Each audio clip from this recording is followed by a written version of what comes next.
1989 ஆண்டு நடுங்கும் நவம்பர் மாத குளிர். ஆனால் பாகிஸ்தானின் கராச்சி மைதானத்திலோ அனல் பறந்து கொண்டிருந்தது. வாசிம் அக்ரம், வக்கார் யூனிஸ், இம்ரான்கான் என பாகிஸ்தானின் மும்மூர்த்திகளை சமாளிக்க முடியாமல் தவித்துக் கொண்டிருந்தது இந்தியா. 4வது விக்கெட்டும் விழுந்த போது அதுவரை கன்னத்தில் கை வைத்திருந்த இந்திய ரசிகர்கள் தலையிலேயே கை வைத்து விட்டார்கள். அப்போதுதான் மைதானம் அந்த 16 வயது சிறுவன் பேட்டுடன் களத்துக்குள் வருவதை பார்த்தது. அனுபவம் கொண்டவர்களையே மின்னல் வேகத்தில் பெவிலியனுக்கு அனுப்பி கொண்டிருந்தார்கள் பாகிஸ்தானின் அசுர பவுலர்கள். 16 வயதான சச்சின் ரன்களை குவிக்க வேண்டாம், தாக்கு பிடிக்க முடியுமா என்றுதான் அத்தனை பேரும் நினைத்திருப்பார்கள். அது சரிதான் என்பதை போல ஒரு சம்பவம் நடந்தது. வக்கார் யூனிஸின் பந்து குட்டி சச்சினின் முகத்தை பதம் பார்த்தது. முடிந்தது கதை என முணுமுணுத்தார்கள். ஆனால் அப்போதுதான் தன்னுடைய சாம்ராஜ்யத்தின் முன்னுரையை எழுதத் தொடங்கியிருந்தார் மாஸ்டர் பிளாஸ்டர். 15 ரன்களில் விக்கெட்டை பறிகொடுத்தாலும் அந்த பையனுக்குள்ள துணிச்சல் இருக்கு என பெரிய தலைகள் கண்டுகொண்டன.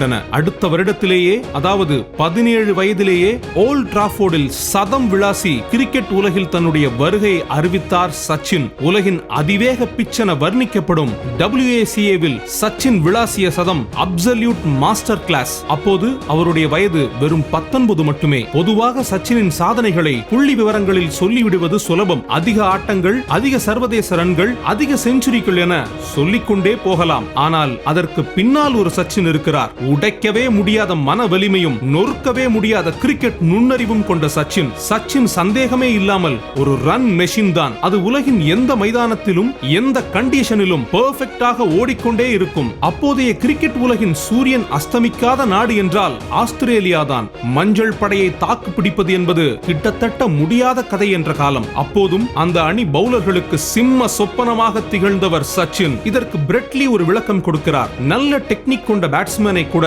களத்தில் வம்பிழுத்தால் போதும், முடிந்தது கதை. கோபத்தில் ரிவெஞ்ச் எடுக்க வேண்டும் என்ற வெறியில் கண்மூடித்தனமாக ஷாட்டை முயன்று விக்கெட்டை வாரி கொடுத்து விடுவார்கள். இது சச்சினிடம் பலிக்காது. எந்த விமர்சனங்களுக்கும் எந்த கடுமையான சொல்லுக்கும் அவரிடம் இருந்து பதில் வராது. உதடுகள் கூட அசையாது. ஆனால் அவருடைய பேட் ஒரு பீஸ்ட். நாலாபுறமும் சுற்றி சுழலும். அதன் பேச்சை எந்த பவுலராலும் கேட்க முடியாது. அடிப்பார் அடிப்பார், அடித்துக் கொண்டே இருப்பார். அதனால்தான் பிரெட்லி சொன்னார், சச்சினை எக்காரணத்தை கொண்டும் ஸ்லட்ஜிங் செய்யக்கூடாது என்று. அசாத்தியமான பேட்டிங் டெக்னிக் சச்சினிடம் இருந்தது. ஆர்த்தடாக்ஸ் ஷாட்டுகளின் அசல் பிதாமகனாக அதுதான் அவரை மாற்றியது. அதனால்தான் பிராட்மேனே சச்சினை பார்க்கையில் தன்னை சிறு வயதில் பார்ப்பதை போல இருக்கிறது என்று பேசினார். அச்சுரேக்கர் பட்டறையில் உருவாக்கப்பட்ட சச்சின் எனும் ரன் மெஷின் 2013 ஆண்டு நவம்பர் 14 தனது ஓட்டத்தை நிறுத்திக் கொண்டது. சச்சின் டெண்டுல்கர் ஒரு கிரிக்கெட் வீரர் என்பதை தாண்டி ஒரு சகாப்தம். அவரது அர்ப்பணிப்பு, விடாமுயற்சி மற்றும் சாதனைகள்